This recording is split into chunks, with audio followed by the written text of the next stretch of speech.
안녕하세요. 오늘도 서연살롱을 찾아주셔서 감사합니다. 성북동에 사는 50대 여성이에요. 여자 팔자는 만나는 남자를 따라간다고 하더니 제가 살아온 인생을 보면 그게 헛된 말은 아닌 것 같더라고요. 저는 늘 내 인생에 결혼은 한 번뿐이라고 생각하며 살아왔어요. 첫 번째 결혼이 제 인생에 있어서 너무도 뼈아픈 실수 같았거든요. 누구나 시작할 때 불행한 결말을 짐작하지 않는 것처럼 저 역시 제 결혼이 파국으로 치달을 거라는 생각은 해본 적이 없었어요. 핑크빛 인생은 아니어도 남들처럼 평범한 인생 정도는 꿈꿨더랬죠. 하지만 인생이 어디 내 바람대로 흘러가나요. 내 의지와 상관없이 소나기가 내리면 비를 맞고 햇살이 비추면 볕을 쬐는 거죠. 한마디로 첫 결혼은 완전 실패였어요. 그래서 다시는 결혼을 하지 않겠다고 결심을 했는데 50줄에 재혼을 하게 됐지 뭡니까. 그리고 그로 인해 난생 처음 돈벼락도 맞아보고 개망신도 당했으니 인생이 참 얄궂더군요. 저는 23세 첫 번째 결혼을 했어요. 첫 남편은 제가 다니던 옷가게 사장의 고등학교 동창이었어요. 당시 제가 다니던 옷가게는 준 브랜드 매장으로 서울에만 해도 5개가 넘는 매장이 있었어요.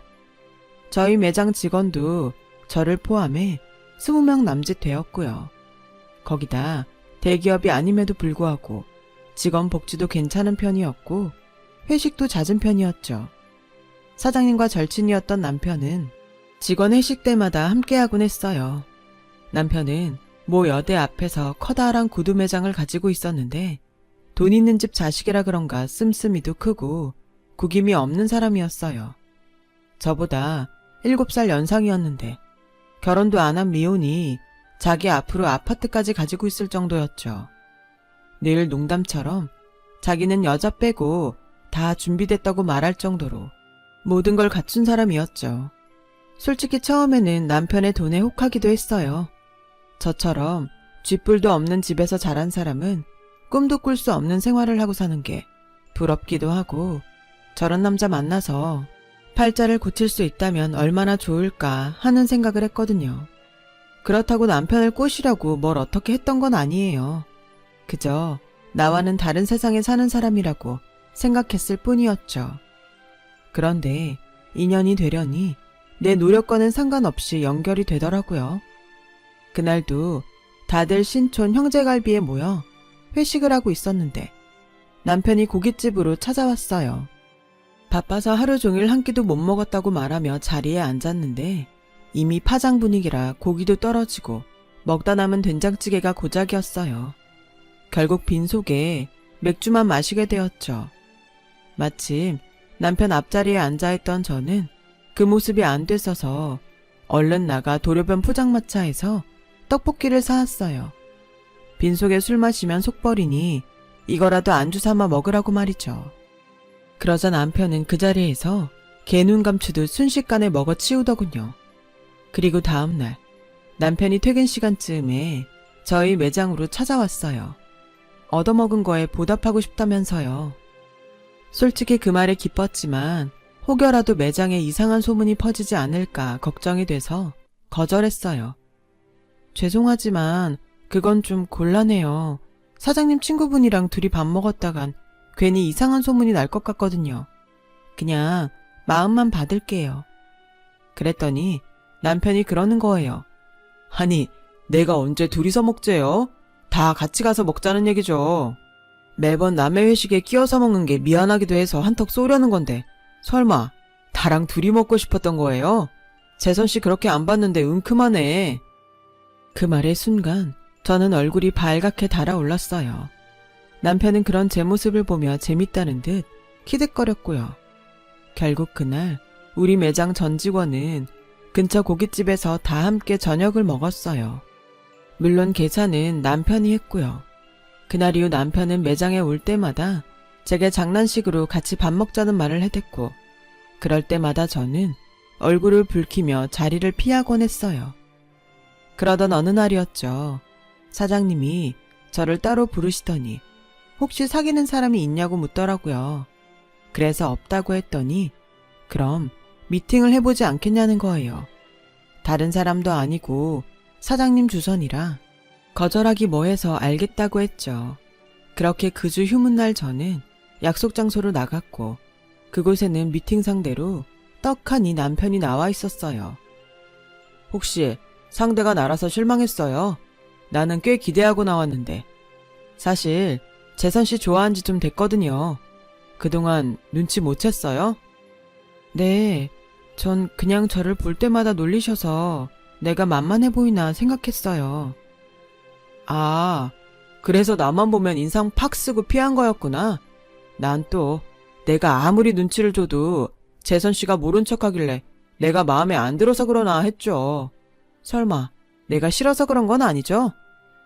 아니에요. 절대 그런 거 아니에요.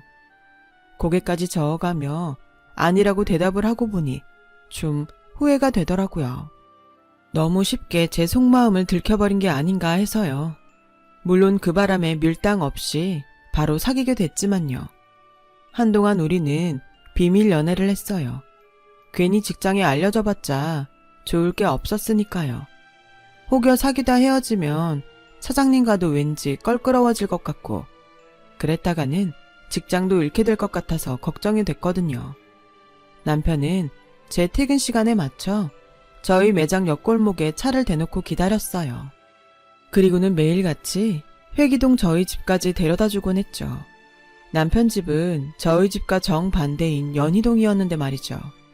그뿐 아니었어요. 값비싼 옷이며 신발, 화장품까지 한 알음씩 사주었어요. 정말이지 전 남편과 연애를 할 땐 제가 영화 속 주인공이 된 것 같았어요. 그래서 결혼까지 결심하게 되었고요. 하지만 그렇게 제게 공을 들이던 남편은 결혼하고 반년도 되지 않아서 완전 다른 사람처럼 변해버렸어요. 뿐만 아니라 결혼하고서야 알게 된 사실인데 저와 결혼하기 전에 이미 한 번 결혼을 했었더라고요. 어차피 속아서 한 결혼이라 이제와 어쩔 상황은 아니었지만 그래도 사과 한마디 정도는 들어야겠다고 생각했어요. 그랬더니 글쎄 어머님이 되려 버럭 소리치시지 뭐예요. 그래, 이혼 경력이 있으면 뭐 내 아들한테 그런 흠이라도 없었으면 우리가 왜 너 같은 걸 며느리로 들였겠니? 네가 학벌이 있길래 집안이 변변키나 해. 쥐뿔도 없는 게 꼴에 분수도 모르고 어디서 내 아들한테 사과를 하래? 옷가게 점원이나 하던 걸 우리 집에서 받아줬으면 감사한 줄 알고 충성할 것이지? 건방지게 어디서? 너 괜히 꼴값 달고 까불어봐. 그땐 네 인생 종치게 해줄 테니까. 너 같은 거 하나 사회에서 매장시키는 건 우리한텐 일도 아니야. 그러니까 건방지게 까불지 마. 사과는커녕 오히려 제 인생은 물론 저희 친정 식구들 인생까지 모조리 망가뜨리겠다고 협박을 하더군요. 이런 어이없는 상황에 기가 막혀서 물도 한 모금 넘길 수 없었어요. 그렇게 3일을 꼬박 뜬 눈으로 지새운 저는 이런 사람들과 한 집에 사느니 차라리 무슨 일을 당할 때 당하더라도 친정으로 돌아가는 게 낫겠다 싶었어요. 그런데 하필 그때 알게 된 거예요. 제가 임신을 했다는 사실을요. 이 집을 나가려면 뭐든 먹고 힘을 내야겠다는 생각에 3일 만에 밥을 입에 댔는데 헛구역질이 나더라고요. 김치며 된장국 냄새가 그렇게 역할 수가 없었어요. 그런 제 모습을 본 어머님은 얼굴에 화색이 돌더니 제 손을 끄드러 잡고 그 길로 바로 산부인과로 향했어요. 검사를 해보니 임신이더군요. 어머님은 의사한테 아들인지 딸인지 집요하게 물었어요. 그러자 의사는 일단은 산모 몸 상태가 안 좋은 것 같으니 가급적 쉬면서 양질의 음식을 먹이라고 했어요.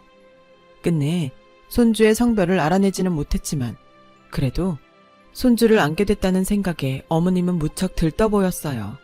그리고 제게도 이전과는 딴판으로 엄청 잘해주셨고요. 어머님은 집에 가는 길에 백화점에 들러 수입 과일부터 비싼 한우까지 제게 먹일 것들을 잔뜩 사셨어요. 뿐만 아니라 제가 시집 오자마자 필요 없다며 내보냈던 가정부도 다시 불러들이셨죠. 아가, 넌 이제부터 집안 살림일랑 신경 쓰지 말고 그저 태교에만 힘쓰려무나. 아우, 얼굴이 까칠한 게 보약이라도 지어 먹여야겠다. 우리 집 귀한 장손을 낳을 몸인데 이렇게 부실해서야 쓰나? 아가, 먹고 싶은 건 없니? 애비 들어올 때 뭐 좀 사오라 그럴까? 하루아침에 달라진 어머님 모습이 솔직히 두렵기까지 했어요. 어머님이 그렇게까지 한 데는 이유가 있더라고요. 이번에 다시 돌아온 가정부한테 얘기를 들어보니 남편이 이혼한 이유가 바로 전처의 불임 때문이었다고 하더군요. 손이 귀한 집안이라 신혼 초부터 그렇게 손주를 기다리셨는데 글쎄 며느리가 불임이었지 뭐예요. 나팔관에 문제가 있어서 그렇다나? 암튼 그날부터 며느리를 구박하는데 아휴 내가 옆에서 지켜보기 힘들 정도였다니까. 그러니 배견할 장사 있나? 참다 못해 뛰쳐나간 거지. 솔직히 집안도 좋고 유학까지 다녀온 사람이 그런 꼴을 당하고 살겠어요? 어림도 없는 소리지. 친정 부모며 친정 오빠까지 죄다 달려와서 난리도 아니었어요.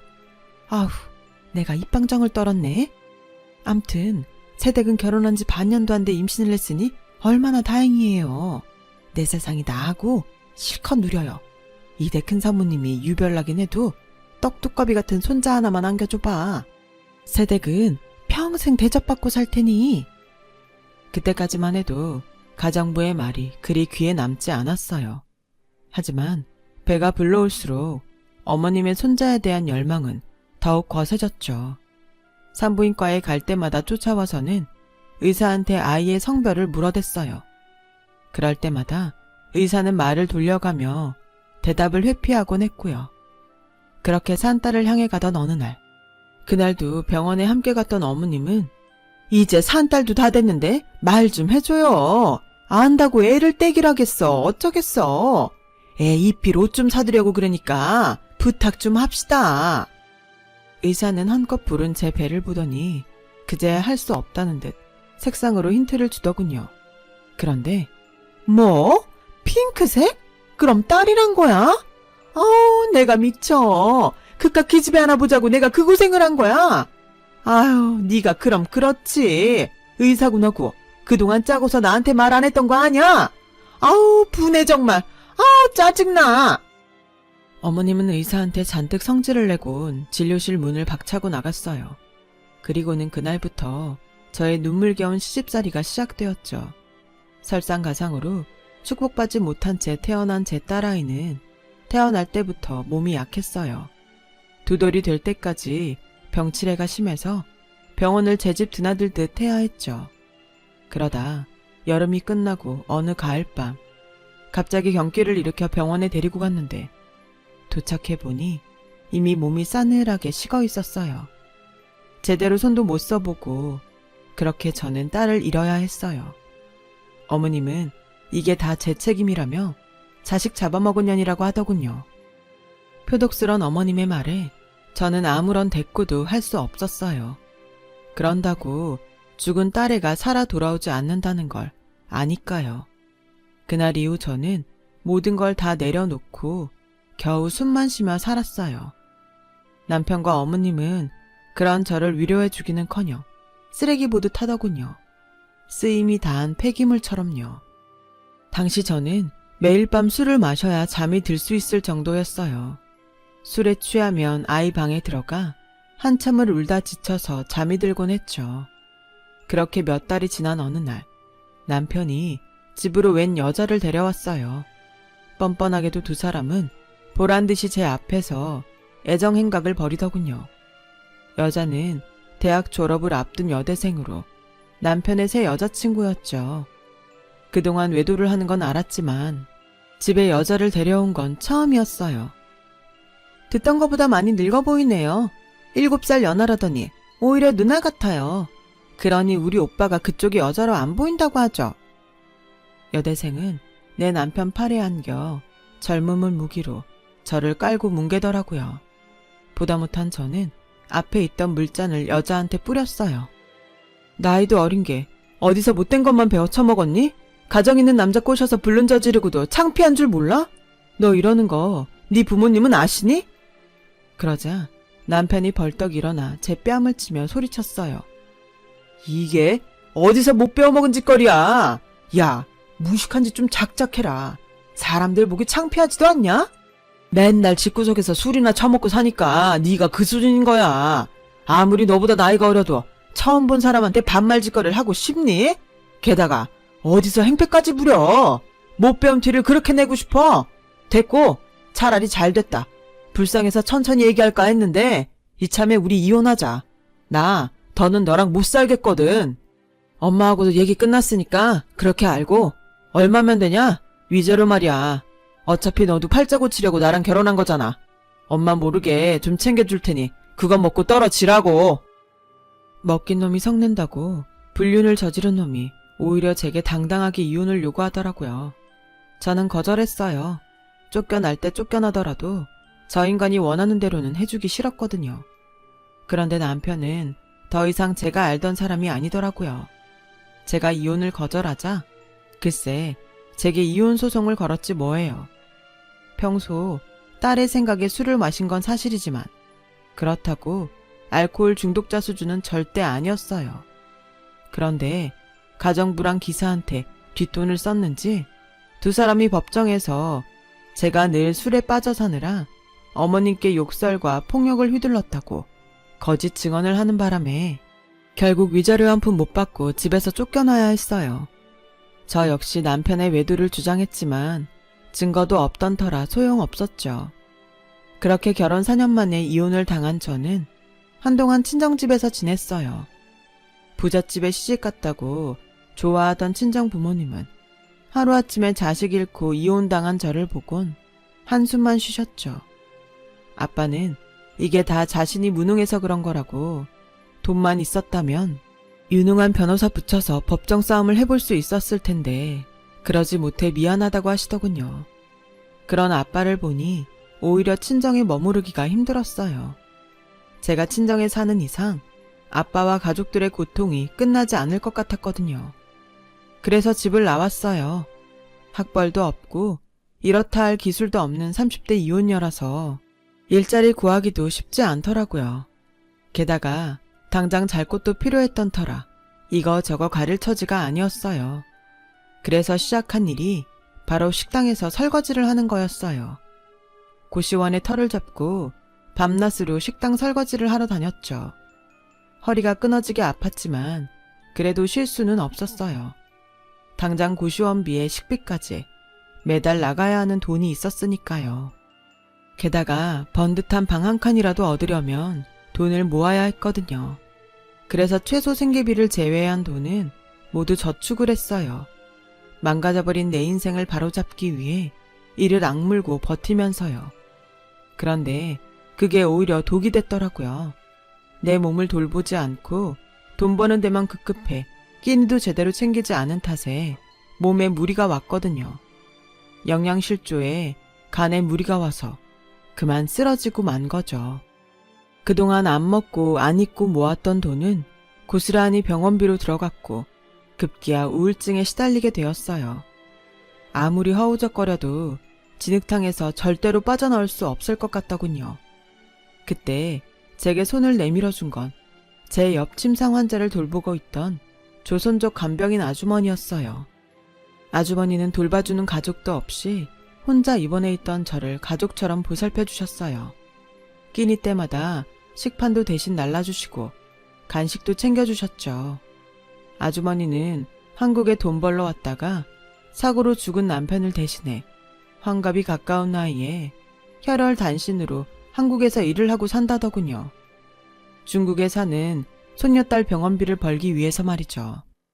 그래도 자신이 벌어다 준 돈으로 손녀딸이 치료도 받고 점점 상태가 좋아져서 다행이라고 하셨어요. 그러면서 손녀딸 사진을 보여주셨는데 죽은 제 딸아이 또래라 그런지 딸애가 생각나 울음이 터져버렸어요. 한참을 목 놓아 울었더니 아주머니가 조용히 제 손을 잡아주시더군요. 무슨 사연이 있는지는 모르겠지만 울고 싶으면 언제든 울어요. 필요하면 내가 옆에 있어줄게. 나도 남편 보내고 한 몇 년 정신 빠진 사람처럼 살았어요. 남편 죽은 게 다 내 탓인 것만 같고 남편 잡아먹은 년이 밥은 먹어 뭐하나 싶기도 하고 말이지. 그런데 시간이 지나니까 어떻게든 살게 되더라고. 사람 사는 게 다 그런 게 아니겠어요? 그날 아주머니의 따뜻한 위로에 저는 다시 몸과 마음을 추스릴 수 있었어요. 그리곤 아주머니 소개로 간병인 센터에 등록해 간병인 교육을 받게 되었죠. 환자의 아픈 몸은 의사가 고쳐주지만 상처받은 마음을 곁에서 간병하는 사람이 어루만져 주어야 한다던 아주머니 말씀을 가슴에 새긴 채로요. 교육 과정을 이수한 저는 본격적으로 간병인 생활을 시작했어요. 환자 옆에서 쪽잠을 자며 먹이고 씻기고 치료실에 데리고 다니느라 몸이 천근만근 같았지만 그래도 나로 인해 환자와 가족들이 조금은 편해질 수 있다는 생각을 하니 왠지 뿌듯하더라고요. 그렇게 바쁘게 살다 보니 눈에 밟히던 딸아이에 대한 그리움도 조금씩 무뎌지기 시작했어요. 아주머니 말처럼 말이죠. 그렇게 20년 가까이 간병인 생활을 하다 보니 주변에서 찾아주는 사람도 늘고 월급도 많이 늘어갔어요. 그리고 반가운 얼굴을 만나 뜻밖의 소식도 들었지 뭐예요. 하루는 일을 마치고 집으로 가려는데 길에서 낯익은 얼굴을 만나게 된 거예요. 오래전 일했던 옷가게 사장이었죠. 옷가게 사장님은 저를 보자 눈시울을 붉히시더라고요. 제가 딸을 잃고 이혼까지 당했다는 소식을 듣고 얼마나 걱정했는지 모른다며 무척이나 미안해하더군요. 그러면서 전남편 소식을 들려주었어요. 전남편은 여대생과 결혼도 하지 못한 채 유학자금만 홀라당 뜯기곤 버려진 지 오래였고 집이 꼬꾸라진 이후 재기를 못해 일용직을 전전하다 몇 년 전 세상을 떠났다고 하더군요. 그렇게 살고 갈 거 어쩜 나한테 그리 모질게 굴었나 싶었어요. 인생 참 부질없다는 생각도 들었죠. 그 무렵 저는 평소 알고 지내던 간호사를 통해 입주 간병인 제의를 받았어요. 그렇게 들어간 집이 바로 제 두 번째 남편 집이었죠. 두 번째 남편은 저와는 띠동갑으로 중소기업을 운영하던 분이었는데 뇌경색으로 쓰러진 이후 너무 늦게 발견되는 바람에 반신이 마비가 돼서 거동이 힘든 상황이었죠. 비록 침상에 누워 혼자 힘으로는 밥도 떠먹을 수 없는 처지였지만 딱 봐도 배움도 깊고 매너가 좋은 분 같더군요. 아내와는 10수년 전에 사별을 하고 결혼한 아들이 하나 있는데 아들은 아버지 대신 회사를 운영하느라 바빠 거의 집에 찾아오지 않고 있었죠. 그건 며느리도 마찬가지였어요. 집에는 사장님과 파출 아주머니, 그리고 입주 간병을 맡은 저, 이렇게 세 사람이 다였어요. 그나마도 파출 아주머니는 출퇴근을 하셔서 밤에는 사장님과 저 둘뿐이었죠. 처음엔 남자 환자와 단 둘이 있어야 한다는 점 때문에 이 일을 해야 하나 고민을 했는데 막상 와서 보니 환자가 점잖기도 하고 거동이 힘들어서 딱히 별일은 없겠다 싶어 하기로 했어요. 거기다 옆에서 감시하는 가족도 없고 오히려 편하겠다 싶었죠. 그런데 모든 가정에는 나름대로의 사정이 있는 것처럼 이 집에도 나름의 문제가 있더라고요. 파출 아주머니 말로는 사장님이 쓰러지시게 된 게 아들과 말다툼을 하고 난 뒤였다고 했어요. 그리곤 아버지가 쓰러지자마자 바로 회사에서 아버지 자리를 차지했다나요. 이 집 아들이랑 며느린 사장님이 빨리 죽기를 바라는 사람들이야. 지 아버지 재산 빼먹을 생각에 눈이 시뻘건 년놈들이지. 돈이 많으면 뭐해. 자식이 지 부모 죽기만 바라는 천하의 잡놈인걸. 세상에서 제일 힘든 게 자식 농사라잖아. 그걸 망친 거지 뭐. 이댁 사장님은 인품도 훌륭하시고 좋은 일도 많이 하시는 분인데 참 안 됐어. 비록 하더라 통신이니 그리 신빙성은 없었지만 몇 달간 입주해서 지켜보니 꼭 틀린 말 같지는 않았어요. 제가 입주하고 석 달이 다 돼가도록 아들 내외가 찾아온 건 처음 입주하던 날 뿐이었거든요. 그 후로는 전화도 한 통 없더라고요. 사장님은 힘이 빠진 눈으로 늘 창밖 풍경만 바라보셨어요. 음악도 싫고 TV도 싫다 하셔서 집안은 늘 절간처럼 적막했죠. 파출 아주머니가 퇴근한 이후에는 더더욱 그랬어요. 살면서 이렇게 고요하고 평온한 환경에서 살기는 처음이었죠. 그러던 어느 날이었어요. 사장님이 망고가 먹고 싶으시다고 사다 달라고 하시더라고요. 그래서 집 근처 마트에 갔다 왔는데 글쎄 돌아와 보니 사장님이 바닥에 떨어져 계시더라고요. 그런데 스스로 자신의 머리를 바닥에 내리 찍고 있지 뭐예요. 저는 달려들어 사장님 머리를 손으로 받치고는 제 무릎 위에 놓았어요. 사장님은 거칠게 반항을 하며 자길 내버려 두라고 소리치더군요. 차라리 죽게 해달라고요. 비참해서 더는 못 살겠다나요? 그 말에 나도 모르게 화가 치밀었어요. 그래서 그러면 안 되는데 소리를 질렀죠. 사는 게 비참하다고요? 죽고 싶다고요? 건방진 소리 마세요. 어리광 부리지 말라고요. 세상엔 사장님보다 더 힘든 사람도 많아요. 그래도 다들 어떻게든 살아보겠다고 아등바등 하는 거라고요. 살아있으니까 어떻게든 살아내야 하니까. 그게 세상에 태어난 이상 인간이 해야 하는 의무라고요. 반평생 넘게 편히 사셨잖아요. 남들 부러움 사면서 떵떵거리고 잘 사셨잖아요. 그런데 이만한 일에 비참하다고 목숨을 버려요? 남들은 평생 죽지 못해 살 만큼 비참하게 사는데 고작 1년 이러고 살았다고 자신을 포기하냐고요. 갓 태어나 엄마 품에 안겨보지도 못하고 인큐베이터에서 지내는 갓난 아기들도 어떻게든 살겠다고 두 주먹 불끈 쥐고 울어요. 그런데 다 큰 어른이 이깟 시련도 못 감당해서 포기하겠다고요? 창피한 줄 아세요. 다른 건 몰라도 나는 내 환자는 절대 죽게 안 놔둬요. 그러니까 나 몰래 죽을 생각일랑 꿈도 꾸지 마세요. 아셨어요? 악을 쓰고 덤비는 제 기세에 눌린 사장님은 저를 빤히 보시더니 힘겹게 말씀하셨어요. 알았으니까 내 목 잡은 손에 힘 좀 빼요. 이러다 목 절려 죽겠어요. 순간 화를 내느라 사장님 목을 잡고 있던 걸 깜빡했던 저는 그제야 놀라서 손에 힘을 풀었어요. 그리고는 팥줄 아주머니를 불러 함께 사장님을 침대에 눕혔어요. 그 소동 이후 사장님은 더 이상 헛된 마음은 품지 않았어요. 그리고는 제게 조금씩 마음을 열게 되었는지 전보다 말도 많이 거시고 종종 LP판을 틀어달라는 부탁도 하셨죠. 대개는 제가 들어본 적도 없는 클래식 음악이었어요. 때로는 피아노 연주곡을, 때로는 첼로 연주곡을 들으셨죠. 한때 자신의 꿈이 첼리스트였다고 하더라고요. 첼로를 안고 연주를 하다 보면 마치 사람이 우는 소리처럼 들린다면서 딱 한 번만이라도 다시 첼로를 연주할 수 있었으면 원이 없겠다고 하셨죠.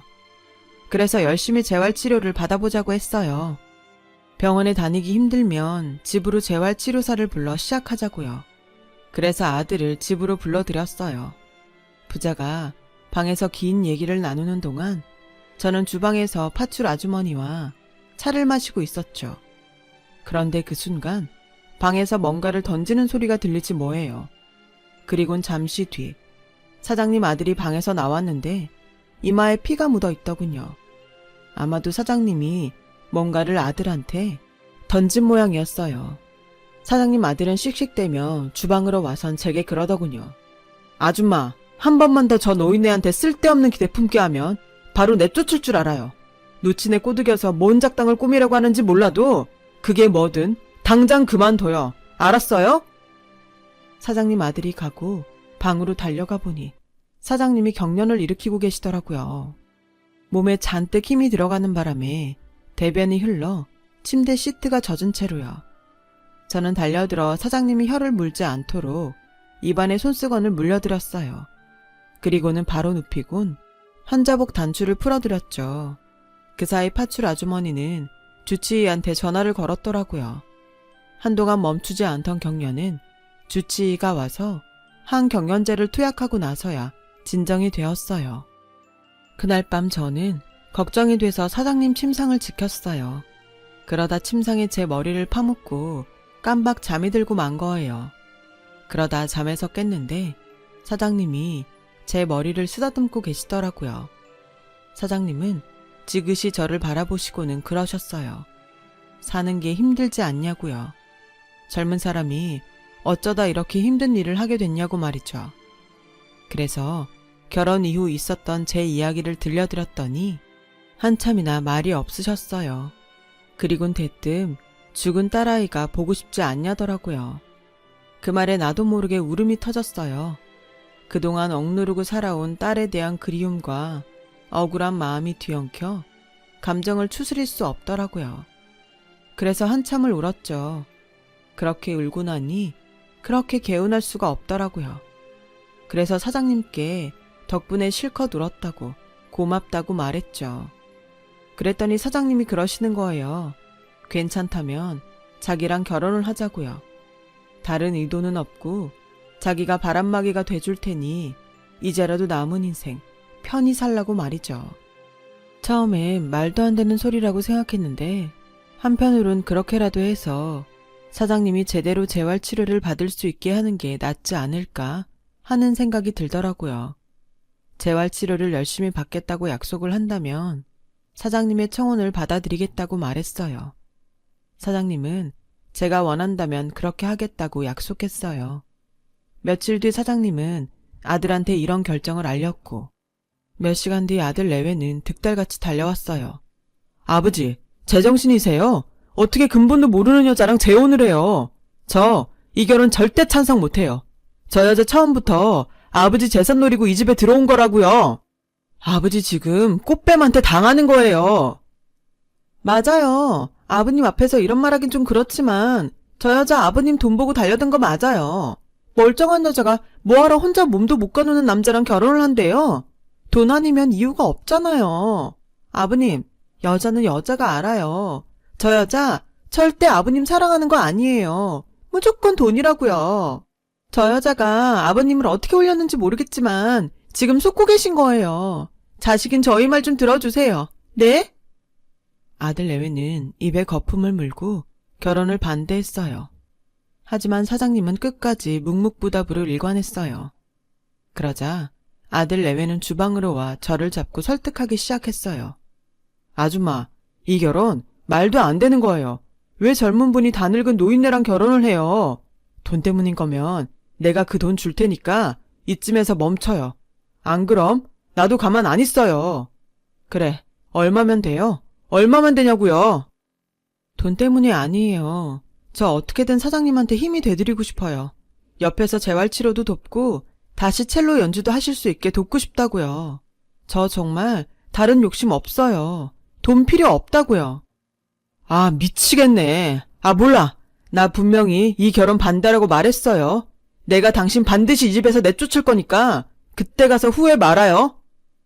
아들이 성질을 내고 나가버리자 내내 벽에 기대 서서 조용히 있던 며느리가 팔짱을 끼고 와서는 그러더군요. 웃기고 자빠졌네. 돕긴 누굴 도와? 아줌마, 주제 파악이나 해요. 우리 아버님이 불우이웃이야? 당신이 돕긴 뭘 도와? 늙은이 똥기저귀나 갈고 사는 주제에 어디서 건방은. 하여간 없는 것들은 이래서 안 돼. 돈 냄새만 봤다 하면 창피함도 모르고 몸부터 들이민다니까. 그래, 어디 한번 해봐요. 이 집 재산 10원이라도 그쪽한테 가나. 길 닦아 놓으니 거지가 먼저 지나간다더니 어이가 없어서. 며느리는 뚫린 입이라고 마음대로 짓거리곤 남편과 함께 돌아갔어요. 하지만 그걸로 끝난 건 아니었어요. 일주일 뒤 아들 내외는 경찰에 저를 절도와 사기로 신고를 했어요. 병세가 악화돼 심신이 미약한 노인을 꼬셔서 강제 혼인을 하려고 한다고요. 거기다 집에서 귀금속까지 훔쳤다나요? 신고를 받고 온 경찰은 제 방 수색을 시작했고 서랍 안에서 저도 모르는 귀금속이 나왔어요. 며느리 짓이었죠. 저는 아니라고 항변했지만 경찰은 증거가 있는 이상 일단 서해 가서 조사를 받아야 한다고 하더군요. 그렇게 저는 관할 파출소에 끌려가 조사를 받아야 했어요. 파출소까지 동행한 아들 내외는 제가 12살이나 많은 반신불수 노인을 꼬셔서 혼인을 하려고 하는 파렴치한 꽃뱀이라고 소리쳤어요. 그러자 파출소에 있던 사람들이 전부 저를 한심하다는 듯 바라보았죠. 어찌나 창피하던지 얼굴이 화끈거려서 고개를 못 들겠더라고요. 아무리 아니라고 항변을 해봐야 제 말을 들어주겠어요. 저들 눈엔 제가 꽃뱀으로 보일 뿐인걸요. 그런데 그때였어요. 사장님 회사의 고문 변호사가 파출소로 왔더군요. 변호사는 아들 내외한테 휴대폰으로 뭔가를 보여주었어요. 그러자 아들 내외는 얼굴이 하얗게 질려버리더군요. 조금 전까지 기세 등등하던 두 사람은 갑자기 꼬리를 내리고는 경찰한테 자기들이 뭔가 착각을 한 것 같다며 신고한 걸 취소하겠다고 하지 뭐예요. 그리고는 제게 와서는 미안하다고 고개를 숙이더라고요. 얼떨떨하긴 했지만 일단 사과를 받아들이기로 하고 집으로 돌아왔어요. 그랬더니 휴무였던 팥줄 아주머니가 집에 와 있지 뭐예요. 알고 봤더니 저를 구해준 건 바로 팥줄 아주머니더라고요. 일주일 전 아주머니는 퇴근길에 상추를 좀 따가려고 마당 뒤편 텃밭에 갔는데 그때 마침 안채에서 나오던 아들 내외가 나누는 대화를 듣게 된 거예요. 듣다 보니 심상치 않은 내용이 나오길래 휴대폰으로 동영상 촬영을 했던 거죠. 대화 내용은 1년 전 사장님이 뇌경색으로 쓰러지셨던 날에 대한 거였어요. 알고 보니 아들 내외는 사장님이 쓰러지신 걸 알고도 119에 신고도 않고 서재로 달려가 유언장을 찾고 있었더라고요. 유언장을 찾느라 시간을 허비하는 바람에 사장님의 상태는 더 악화됐던 거였죠. 팥줄 아주머니는 괜히 남의 집 일에 끼어들었다가 분란만 일으킬 것 같아서 입을 다물고 있었는데 오늘 갑자기 며느리가 전화해 해고 통보를 하자 화가 나서 동영상을 들고 사장님을 만나러 온 거였어요. 동영상을 본 사장님은 고문 변호사를 파출소로 보내셨던 거고요. 결국 그 일로 아들은 회사에서 쫓겨났고 차후 유산도 받을 수 없게 되고 말았어요. 부모 목숨보다 돈이 먼저인 자식은 필요 없으니까요. 그리고 얼마 뒤 사장님은 재활치료를 시작했어요. 연세가 있으셔서 경과가 빠르지는 않았지만 전보다는 확실히 차도가 있기는 했어요. 밥도 혼자 먹고 혼자 힘으로 휠체어에 앉는 건 가능할 정도로 말이죠. 물론 아직은 샤워를 하거나 걸을 수는 없지만 지금처럼 열심히 재활치료를 한다면 가능할 거라 생각해요. 참, 그리고 얼마 전 저는 사장님과 혼인신고를 했어요. 신혼여행은 사장님이 걸을 수 있게 되면 가자고 했지만 그게 5년 뒤가 될지 10년 뒤가 될지는 모르겠네요. 아무튼 덕분에 저는 난생 처음 기사가 딸린 차를 타고 백화점에서 장을 보는 호사도 누리게 되었어요. 여자는 만나는 남자 따라 팔자가 변한다더니 반백살이 된 지금에야 사모님 대접을 받고 살게 된 거죠. 상처가 많은 인생이라고 해서 나조차 포기하려고 했던 인생이지만 힘든 시간을 버티고 나니 이렇게 꽃길을 걷는 날도 찾아오네요. 역시 인생은 끝날 때까지 끝난 게 아닌 모양입니다. 지금까지 제 사연을 들어주셔서 감사합니다. 건강하시고 앞으로의 좋은 날을 위해 많은 분들 힘내시길 바랍니다. 여러분, 사연 댓글에 응원과 현명한 조언 부탁드려요. 좋아요와 구독은 저에게 큰 힘이 됩니다. 오늘도 좋은 일 가득하세요.